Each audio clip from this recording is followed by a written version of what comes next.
Ah, likambo ya Congo.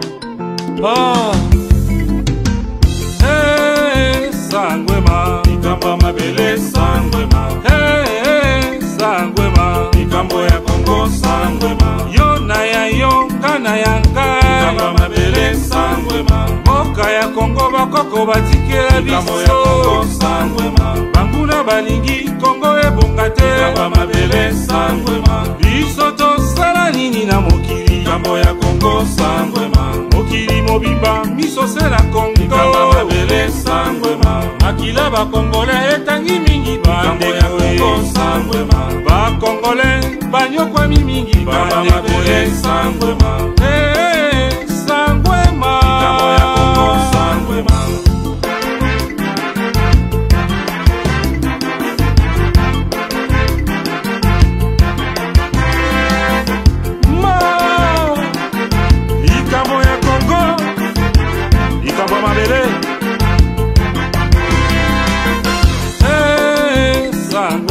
Likambo ya Congo sangwema. Congo na biso Congo ya kipavita sangwema. Ya fumu kimbangu ya Lumumba Kasavuwe. Likambo ya Congo sangwema. Ya ba martyr de l'indépendance sangwema. Ya papa Okito na papa Mpolo. Likambo ya Congo sangwema. Congo ya Kimba Anani ya mamba mabele sangwema. Congo ya Mobutu ya Moze Kabila Congo sangwema.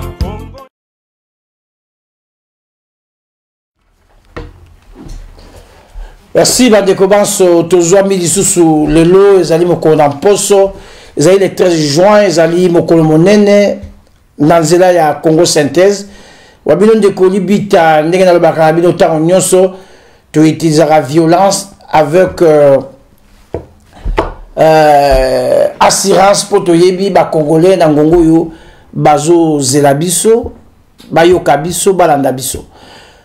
D'abord, toujours peu sambote na bandeko banso bazolanda biso lisusu lelo na nzela ya Congo synthèse wabino ndeko libita libongo na elibino mission monene natina ya 15e anniversaire ya Pariko natina ya 15 ya combat ya résistance ya Apariko oyo mema mabongo na missionnaire Ngwanda Zamboko Atumba yango toye lelo to solola pe tolobela actualité tolobela pe bakambo ebele oyo tala lelo mboka na biso combat ya résistance. Yango moni naza na invité monene invité na memi lelo na bengi monsieur Philemon Makeleka o na benga ka tango nyonso l'homme de la vérité azali secrétaire national exécutif pe lisusu ya azali mokambi ya Apariko na territoire ya UK azali président territorial ezotalaye mobilisation ezotalaye jeunesse ezotalaye omoni azana ba charge mo ebele oyo ya azali komema. Alors lokola 15e anniversaire ya Pariko esalamaki bongo le 4 juin mbula oyo Pariko ebotamaki na mboka France le 4 juin 2005 lelo tolobaki mwa makambo mike milekaki mais ezali mwa mobimba oyo ya juin ezali mwa oyo tokolobela 15 ya bitumba ya Apariko ba patriote congolais yango moni na ye lisusu nazopesa bandeko banso bazolanda biso bozwa surtout le sako na okanga maloba mingi te naza ndeko Philemon Makeleka na opesa ye mbote apesa bino pe mbote boto banda penza maso na biso lelo mbote ndeko Philemon Makeleka mbote papa libita bandeko bazozela yo pesa ba mwa le soko boto kenda makambo atoyelele. Merci papa libita na kanti bandeko nyonso oyo bomesana kolanda biso oyo bozali pe kolanda biso na poko ya lelo mbote na bino mingi na mabota na bino nyonso epai bozwami elike ezali ete bokopesa biso tango po ete boko kolanda biso na poko ya lelo masolo nini oyo tomemeli bino na poko ya lelo boyoki papa libita uti koloba Apariko azali ko totaliser 15e année na ye donc moi au mobimba ya juin ezali kaka consacré na anniversaire ya Apariko po ete tokwa kosolola makambo etali mouvement oyo ya résistance ezali ko bengama na kombo ya Apariko donc botika la kimia bolanda biso na bokebi nyonso. Merci papa libita malobe pana. Merci ndeko Philemon Makeleka na bazi bandeko ndenge na utu koloba bino na utu na epena mituna oyo bino tango nyonso bandeko bolobaka na tango na bakati na babalabala likolo ya Apariko pe leader ya Apariko pa mate ya Apariko ezali Alliance des Patriotes pour la refondation du Congo oyo islamique bongo na mboka France mais leader na yango ezali monsieur Honoré Ngbanda Zamboko Atumba banso bazwami na kati na Pareko donc tozali na école ya monsieur Honoré Ngbanda Zamboko Atumba ba patriote bazali kobundela mboka alors lelo a Pareko akogisi mbula zomi na mitano na kati na bitumba mwana soki akomi mbula zomi na mitano boko kotinda emapa boko d'abord mbula zomi na mitano mwana aza na école secondaire c'est-à-dire asa bandi kokola yebi makambo ebele. Donc, à Pareko lelo, mbula zomi na mitano, yango moni, tolbaki, il faut to bengisa ndeko, finalement, makeleka, oazali, toma na Pareko, na mboka yuki, to banda kotuna ebituna. Ndeko, finalement, makeleka, motuna nanga liboso, toli to yeba, à Pareko mbula zomi na mitano, alors toli to yeba, essence, ya bitumba na bino. Eloko nini, bino, bomemeli penza, peuple, na kati na etumba. Mekana kotali sanso, 15 ya liti ya Pareko ba pepe balingi ba yeba basusu bazala mwa mituna tilelo likolo ya bitumba ya Pareko. Merci papa Libita naganisi bandeko balandi peyo papa Libita mbula nyonso oyo uta Pareko akokisaki mobuna ye ya liboso donc un anaye to expliquaka tina ya itumba oyo epona nini mouvement oyo salema. Na deuxième année, les lots ont totalisé 15 ans, même si ont totalisé 16e année, to bandara ko expliquer ngopo mokolona mokolo sanza na sanza mbula na mbula tozali ko yamba batu bazali ko découvrir à Pareko donc ils en a biso sonité to mabete po to expliquer to réexpliquer donc koto wana tozana problème te. Papa Libita à Pareko ezali mouvement oyo et salamaki na groupe ya bato oyo parmi bato wana moko kati na bango ezali Monsieur Honoré Ngbanda après avoir que ça la diagnostic pour na Congo tango mayo masalema ki na liwa ya Laurent Désiré Kabila na 2001 tango mwana oyo bazali ko benga na kombo ya Joseph Kabila o biso to benga na vrai nom na ye Hippolyte Kanambe tanga zui moto ya mboka na biso alors Monsieur Honoré Ngbanda na groupe ya bato asalaki diagnostic et sima ya diagnostic wana bamona ki ete mboka na biso ekoti na kati na boumbuto na occupation na maboko ya bapaya donc le 4 juin alors ezalaki décision à Pareko et botamaki na mokolo wana le 4 juin 2005 à Pareko bamona ki ete il faut mouvement moko esalema oyo kosunga bana ya Congo mpona ko kabola makanisi mpona ko bunda etumba mpona kolongola mboka na cadre moko voilà ya etumba po ete bana Congo ba se retrouver wana mpona kokota na kati netumba po na kobimisa mboka ne sika oyo mboke koti donc après diagnostic wana groupe ya bato bazaki longo Monsieur Honoré Ngbanda zalaki ye moko te azalaki pena bato basangisaki mayele basali diagnostic et le 4 juin à Pareko et botamaki donc tina na yango ezali po ete mboka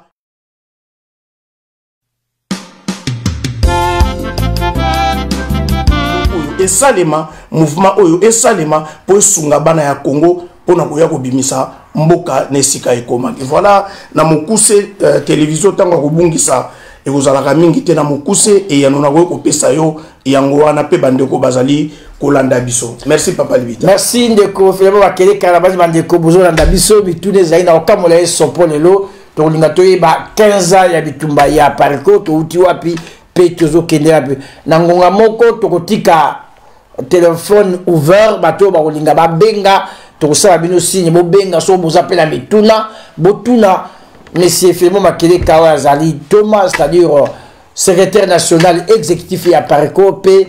Azali Susu Kokamba, territoire ya UK, Zena Maboko Naye, Yazali Moto Azali chargé pour la Kambotali, mobilisation, P. la jeunesse. Mais papa Filemo Makele Kamiko Emeleki, 15 ans d'abino, mais tout le monde dans les réseaux sociaux, alors, ba photo, il y a bandimito, ba bundeli ba patriote oyo bazo ndima discours oyo o ba temi pona ka mboka bilili ya bato ebele pour que ça signe ni waka esengo ya ko sepela 15 to bozali sir na musabo osala bozo kende vers objectif d'avion.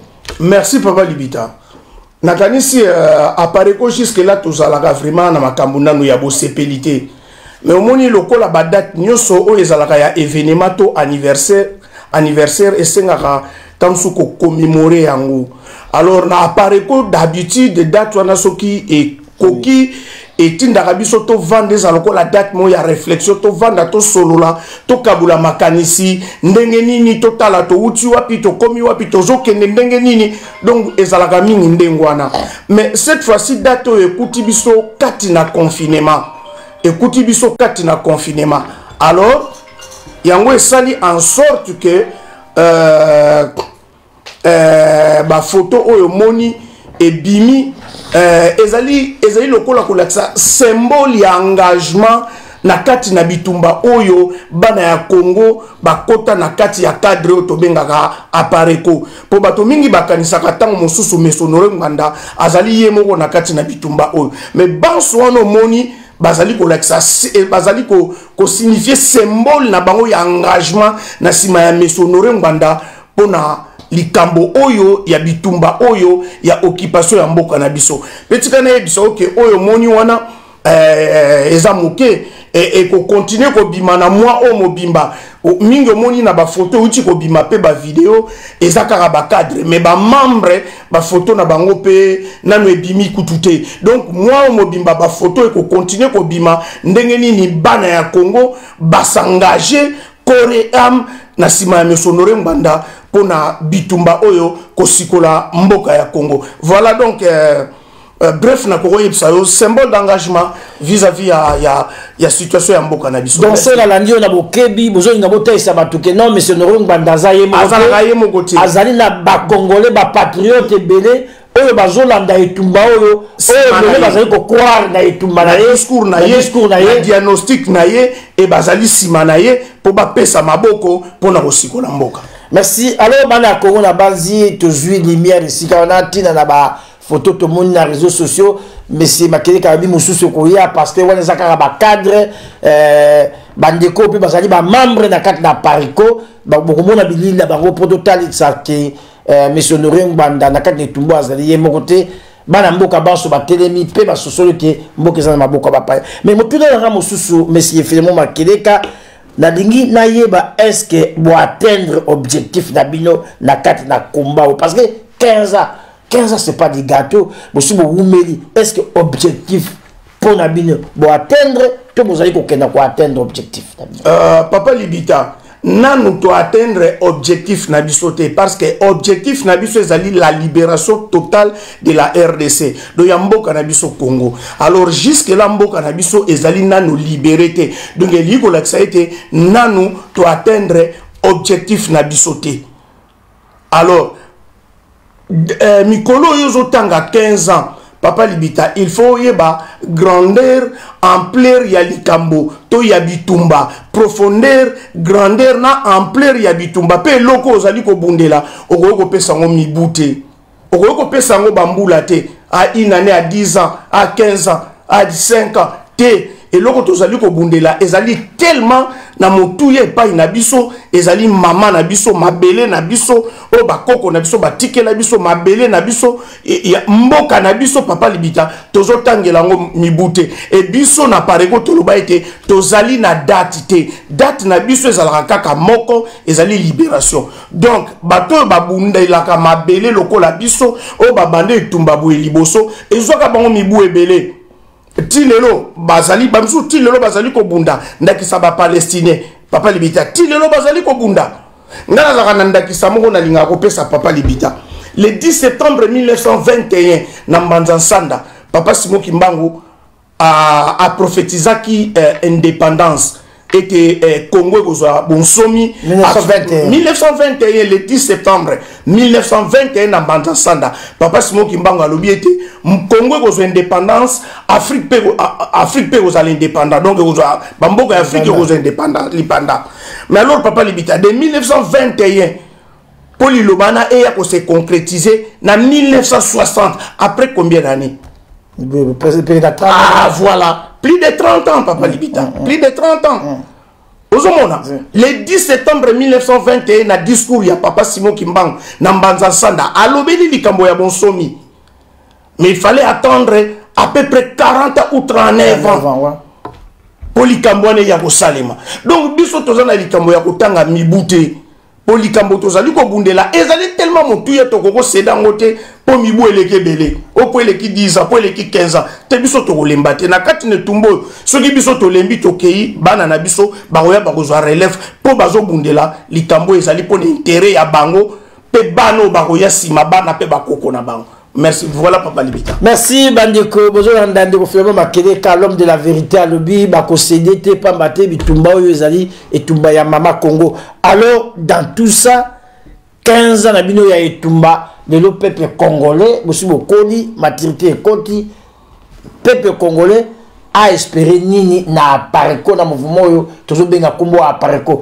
Est-ce que peuple faut espoir, Nabino, to, avant Dakar Kapo, le bino Simbi, faire des lances, ya Bitumba, Motoako, tient la bisno tembete à Pareko, Nalibanda, et Kotiti la carte Nambo, que ça discours à Pareko, à Yakinango, le lot, toujours mon amène, bah te belé, bah commis, qu'on s'est greffé dans le discours, bino mon bah kolo nango, boyakinango, beaucoup de temps, qu'on zonga le lot, sima, peuple congolais, le lot, Tia Motema Nini, est-ce qu'à espérer n'a pas merci beaucoup Papa Libita. Moi je pense et le comment pas na biso ba membre ya Pareko ba cadre pe motambo ici ya Pareko tolingaka lokutate.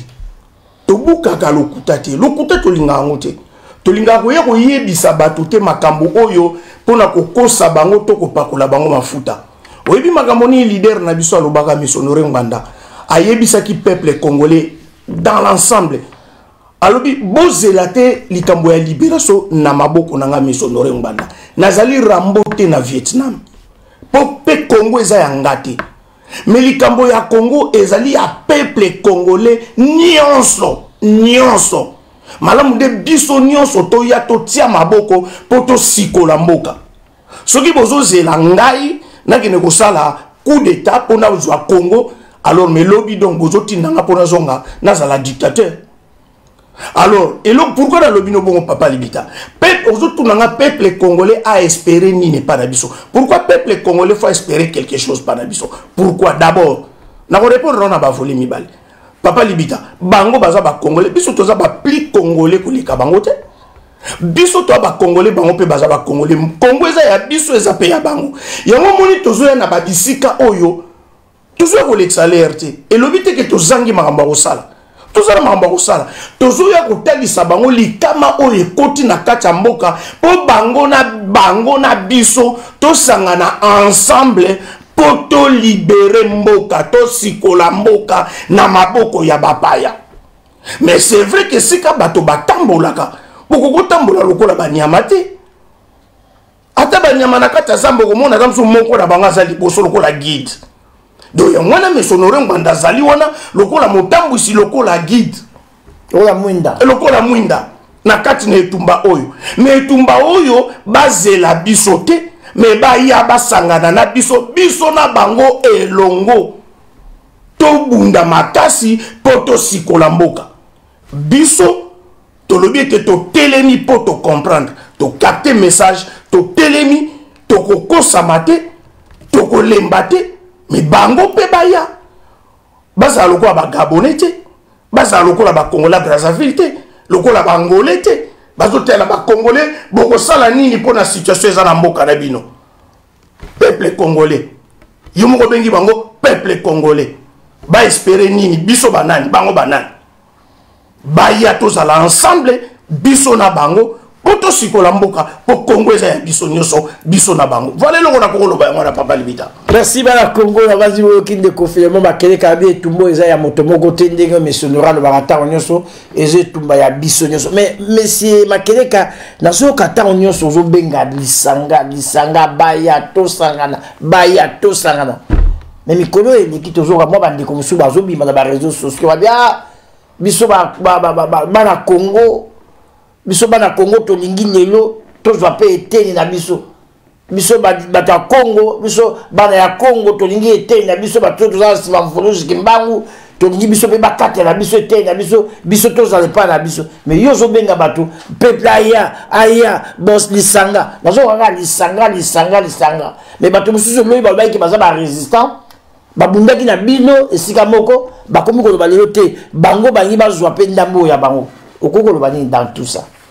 Ouais, Papa Libita, c'est vrai, on y place tango zolo batango mususu mais bosali 15 ans Papa Libita po ezali kozanga tango mususu bososoli na koyi koloba kozanga tango mususu bososoli omoni Papa Libita na yebite na benga ngo ezalaki erreur to nini na yebite peuple congolais. Erreur moko ezali na peuple congolais, je pense, yako pesa confiance makasi pe ko yoka kaka ngonga moko ya okende ko yekola ba formule algébrique. Ya okende ko yekola mathématique. Ngonga wana kaka moko.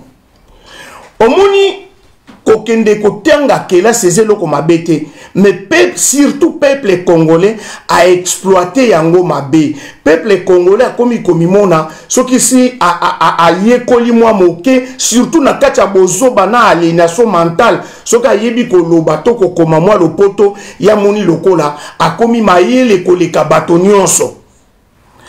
Papa Libita nzokande ya mboto botama to ya na mokili mokeli na biso nzambe oyo akelaka biso apesaka biso pe mayele. Mais peuple congolais azali ko ne bangle balobaka azali ko trace mingi. C'est-à-dire confiance na makasi na mayele oyo bato ya mokili bapesaka biso po mayele akela seza baninga na biso bato nde bapesaka biso yango donc ba professeur.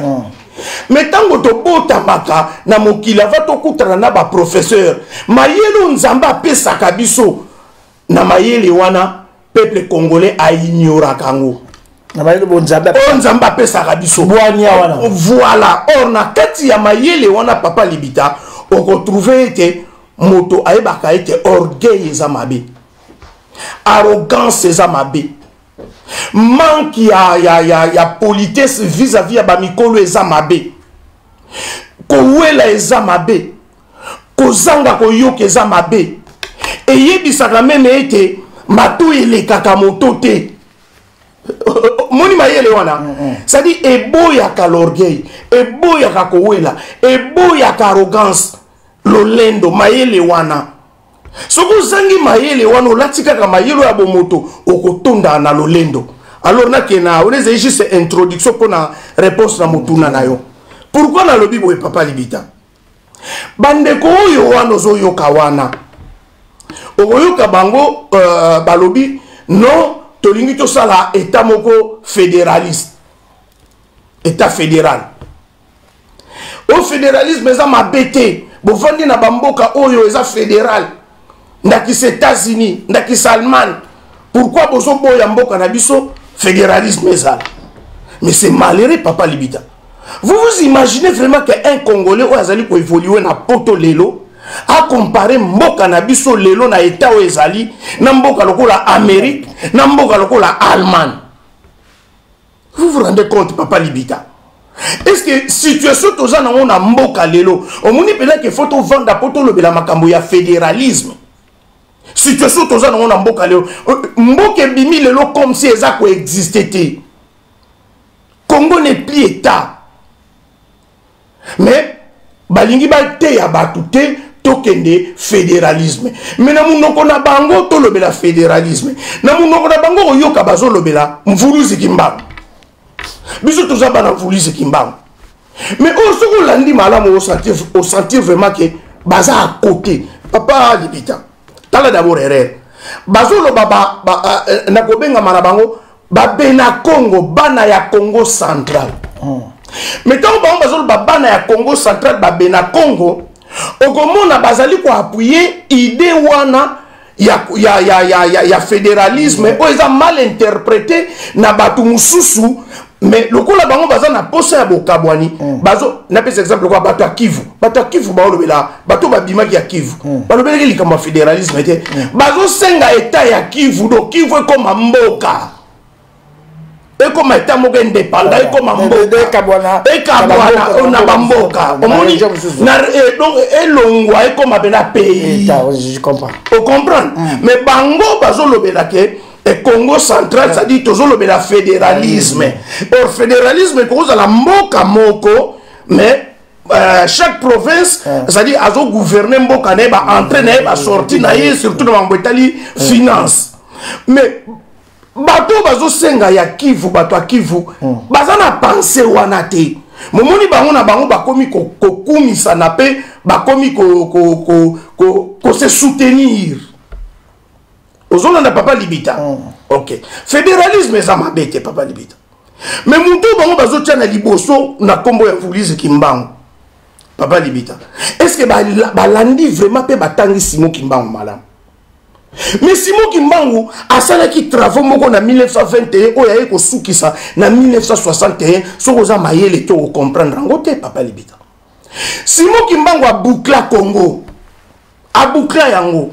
Na kokangama na ye ndenga matelaki na likolo ba province oya lekelaki alekelaki par 7 provinces. Na retour na ye aleki par 2 provinces oya rataki ti azongi na nkamba na ba Congo place bakangelaki ye. Donc ayebaki déjà makanisi mabe ya ba multinational pour na Congo lobby makambo Simon Kimbangu ayebaki yango déjà ke ba multinational baza na ba plan moko machiavélique ya kopanza Congo. Nena sala encore une parenthèse. Papa libita na plan ya Simon Kimbangu limbisanga pour nous moi na place oya c'est très important. Na plan ya Simon Kimbangu ba Congo misatu Congo Brazzaville, Congo Angola. Au moins babenga na place Simon Kimbangu babenga ngo Congo Brazzaville, Congo Angola na Congo Kinshasa. Ce qu'on a dit même prière ya chef spirituel l'église Kimbangu soko yoke tango no salo baka. Tata Nzambe batela bamboka oyo misatu Congo Kinshasa, Congo Brazzaville et Congo Angola. Mbe makukuma tatuma lamba Congo. Naoya. Mbe makukuma tatuma lamba Congo. Na oli ngala sabon ke ngape na amuka Congo central. De 100%. Mais na contre makanti ya mabe wana. Mbe makukuma tatuma lamba Congo. Nsi zozo zitatu zena munsi lulu zange etata Nzambi. Makuku matato moni ba mama na mboka ne balambelaka batiaka mabanga misato ponzungu evanda bien. Donc Nzamba zo symboliser mabanga na misato lokola 3 Congo.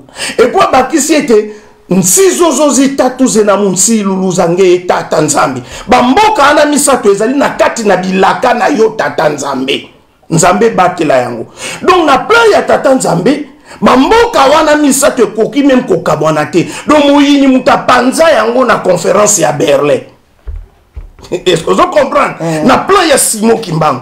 Mais bango soi-disant ba mvuluzi bana mvuluzi balingi encore ba ya kutu. Donc souci en mvuluzi ete bamboka na misato esangana. Mais bango balingi ba ya basani ba panza susu Congo, ba panza Congo na nuye moko ba panza yango. Mais Oriye Simon Kimbangu a ça qui travaille wana na 1921 accueilli, vous comprenez, accueilli par 7 provinces.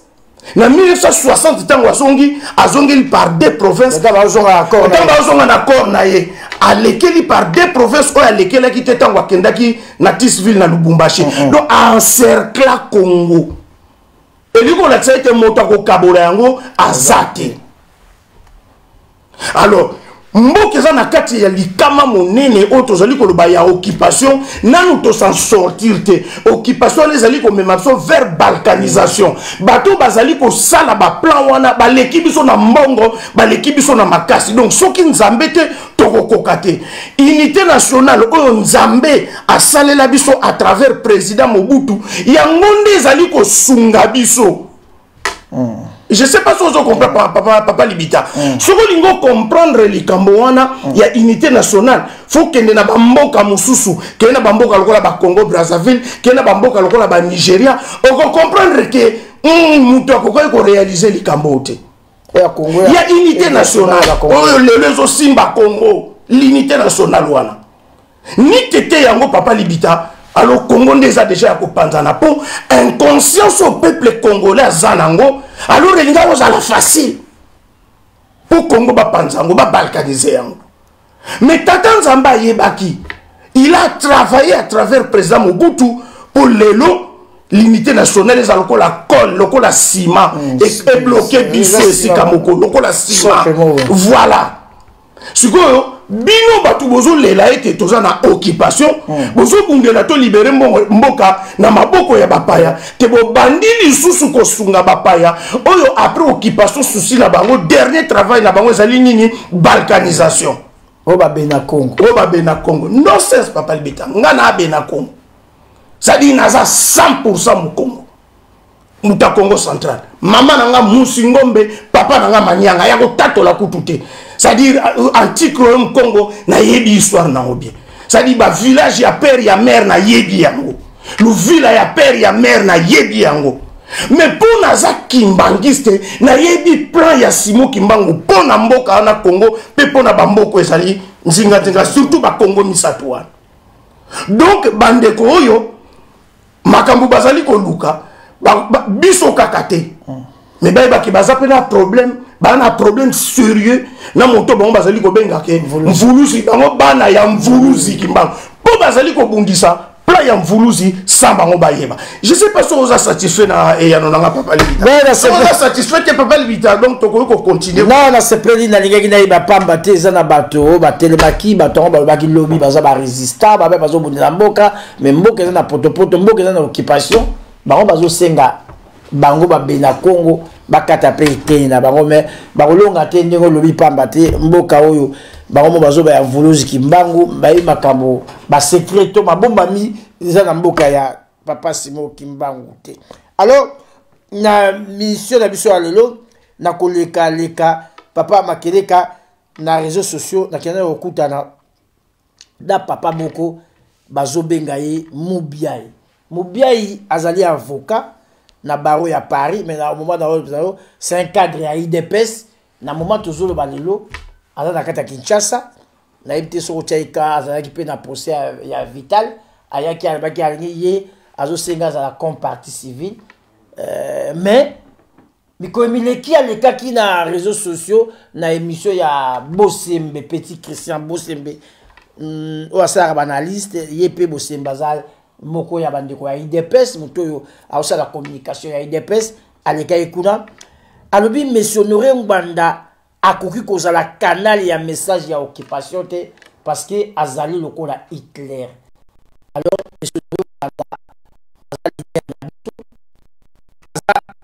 tata oyo azomema biso na etumbo ya résistance mais ya lobi akoki kozala canal ya kopesa message ya occupation te nayebi te réaction na yo lecture na yo zanini likolo ya monsieur Oscar Mubiai cadre ya IDPS alobi azali avocat na baro ya Paris avant na la Lille mais au moment où tozoloba azana Kinshasa yepe akoluka gâteau to kwangalia ndenge yo yebi kaka chetu merci papa Libita naganisi tata oyo na mekaki pe kolanda ye na yokaki ba propos na ye oyo atenaki ndeko Libita pe bandeko balandi tata oyo Oscar Mubiai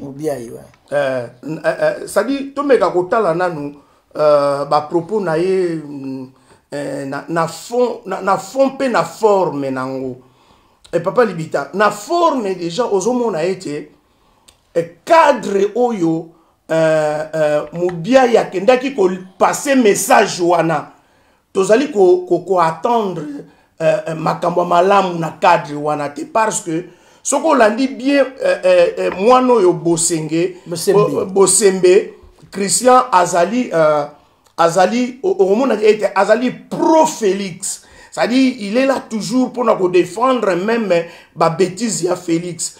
Ogomona abandi ko koma ras-le-bol mais sonore ngandaloba ki bolinga te ba osani ba hotelema donc ba okende tinamir alors où na ba veine na yoza na makila congolais ou ozana ngote alors ogomona ete cadre ya kene ko lexa message na ewana tozali ko expect na biso makama malamu ebima na kati na monoko na ete tu sens vraiment que c'est un villageois Limbisanga bandeko ba Limbisanga c'est un villageois où azali beaucoup plus animé na ba sentiment tribal voilà donc papa Libita landa mwana yo na vidéo na malam mwana yo Christian Bosembe azali même ko sekaye body language zo loba azo sekaye ye mukolo bongo me mwana muke azo sekaye quelqu'un qui se prétend intelligent, intellectuel, un avocat, un juriste metala mwana na azo sekaye po azongeli 3 fois au pesinga réponse te nabiyano nayo au pesinga réponse te biso tozo zele pa inaye après sa réponse pour journaliste a posé une question donc monsieur Honoré Ngwanda azan a raison na makambo etali occupation biso to kanisi a ko contredire que non occupation ezate a pesi ba raison mais au contraire ndimi yango mais a lobby et bimina monoka monsieur Honoré Ngwanda ko komisa donc monsieur Honoré aza canal a sa message mais a solo ndimi yango. Alors, Papa Libita, maintenant to landa sikoyo azo comparer monsieur Honoré Ngwanda na Hitler. Mais au moins mokili mobimba et yebi nombre ya ba mort oyo Hitler aboma. Mort ata mutumo ata mibale ata misa de nombre ya yebi ndenge ya Hitler yebani oyo monsieur Honoré Ngwanda sala nini aboma. Papa Libita. Accueillir encore plus loin, t'as la bassesse. Moutoumou boye a évolué na Europe, t'as la bassesse. Azobetali solo, y a l'Ikamboya, le 16 février 1992. Il y a 90. Voilà, même date azo maîtrisé en côté. Donc, ils ont la été, même l'histoire ya mboka naye, azo maîtrisé en malamoute. Papa Libita, il y a Vandara poto, il y a Oscar Moubiaï. Oscar Moubiaï, il l'entend très bien. Yo vendaka en Europe pour na yo manifestation to marche ezalaka na supervision ya ministère nini ya intérieur to ya défense. Monsieur Moubey na lingi yo répondre nga na motuna wana manifestation ezalaka supervisé na ministère ya intérieur to na ministère ya défense. Alors soko talina mbula wana oyo ya 1992 na date wana ya le 16 février monsieur Honoré Ngwanda azalaki ministre ya défense. Papa Libita na kopeso moi ndakisa moi parenthèse na ndakisa omoni makambo uto lekana kisasa makambo uto lekana na zando monene oyebi ke bakufi ya ide mort ya ide mort oyebi yango merci. Mais qui est le président de la République? C'est Félix Antoine Tshilombo. Na yebite so bazo compter ba mort on a déjà depuis Félix aza na pouvoir. Na Songololo bato abundudia Congo. 54 personnes à Bundudia Congo. Ah merci. Na Kinshasa, police a 12 na Kinshasa. Na Kivu, na Lubumbashi ezo konne au Salama dernièrement na Zandu. Merci. Mais au moni nani akomaki mokanda epa ya gouverneur la ville de Kinshasa oyo nani Ngobila, Jean-Sini Ngobila. Nana komaki ministre intérieur. Ministre intérieur Gilbert Kakonde. Yé muta komeli gouverneur ya ville de Kinshasa pour la situation ya Zamba monene. Pourquoi ministre de défense a komeli Jean-Sini Ngobila? Ngoyimu kena po na komité. Ngoyimu kena pourquoi a komeli Ngobila te? Jean-Sini Ngobila te. Pour eza musala na yete passer la responsabilité ezali responsabilité na yete ezali responsabilité ya ministre ya intérieur. Alors monsieur Honoré Ngwanda na makambu ya le 16 février azalaki ministre ya défense. Donc makambu etali intérieur ya Zaïre ezaki makambu etali yete. Est-ce que Papa Libita muto aza ko mibenga juriste faut to apprendre ye makambu? Papa Libita. Bon, ce qui est ok, même dans le rapport, il y a conférence nationale, il y a CNS, Papa Libita. Document Mobimba et Bima. Oh, yo, combo, mais son nom, même hier à Bosembe, Aza pour rappeler yango. Na document où est Bima na CNS. Combo ya Monsieur Honoré Ngwanda exact. Alors que Monsieur Honoré Ngwanda, Azaki moto, Azalaki bienvenue. Na kati ya CNS ya conférence nationale omoni kamnoto na ute ko yebiso Papa Libita biso to linga lokuta te mais bato mosusu bazo tonga ndako be na lokuta yango moni bandako na bango facilement omoni Soit-disant 37 ans, il y a Etumba, soit 38 ans, il y a Etumba. Le lot moni, au début, à la président, il y a état de droit. Le lot, comme président, il y a Basile. Oui, Basile. Azaki, Moutorateka Baserkei. Moutorateka Baserkei. Kunda Bibembe. Kunda Bibembe. Au moni, Félix a commis président Kunda Bibembe. A commis Basile. Président Kunda Bibembe. Le lot qui Kunda Oyo, l'obé qui Kunda Oyo, l'obé qui Kunda Oyo, a commis Basile. Mais le même Mobia, il y a Landaki, mais c'est comme si ça a éloge na maréchal Mobutu pour l'unité. Mais justement, ça dit, à ça là-bas, éloge pas à maréchal Mobutu pour l'unité nationale, mais Yazolinga a comparé Rwanda na Hitler. Mais ça c'est grave. Dans la DJ Congo, mais c'est Mbanda ou bien président Mobutu. Oh, il y a ça éloge. Voilà. Or, papa Libita, monsieur Honoré Rwanda, Azali Motu Oyo, Azoloba justement avancer qui réseau moko mais sonori Rwanda ba s'organiser ba pesa e bokonzi aboya yango ta la place to komi mais au moins wana ezali ba valeur na moto ya boya ka mbongo pe ya boya ka bokonzi faut respecter moto ndengwana ça dit là ça azali moto ya wela ka te il a servi le président Mobutu, c'est-à-dire qu'il n'a Tina Souka. Mais Honoré Rwanda, il n'a pas trahi le président Mobutu. Et il avait bien dit que je n'ai pas trahi une personne et je ne trahirai jamais toute une nation. Mais Honoré Rwanda a sengi ba Congolais disons, c'est-à-dire la responsabilité collective à présenter. Bah excuse, bah pardon, pas il y a bah Congolais pour la deuxième république Mobimba. Donc la responsabilité beaucoup collective. Mais or, surtout qu'il y a une responsabilité individuelle. Et comme à Kamboyo, il faut bah juge bah bandakotala. Yo salakinini, yo salakinini, yo salakinini. Donc moi je pense même pas nabiso bah chrétien, bah zol bah été niveau la fait d'une chose que son commencement. Lelo yo pona bango, muto guru na bango bakumi saka. Mais c'est Tien Tshisekedi. Comment il a fini? Asuki traître. Mais c'est Tien Tshisekedi a koufi traître. Même Félix a kosuka traître. Parce que le peuple congolais n'y a le loi que c'est un traître. Donc, quand il y a le bababilo ka buzo banalelo pour la Honoré Rwanda na yebite to traité on dengi allié. Oh, yo mono ko matela. Tremplin. Tremplin ko voilà.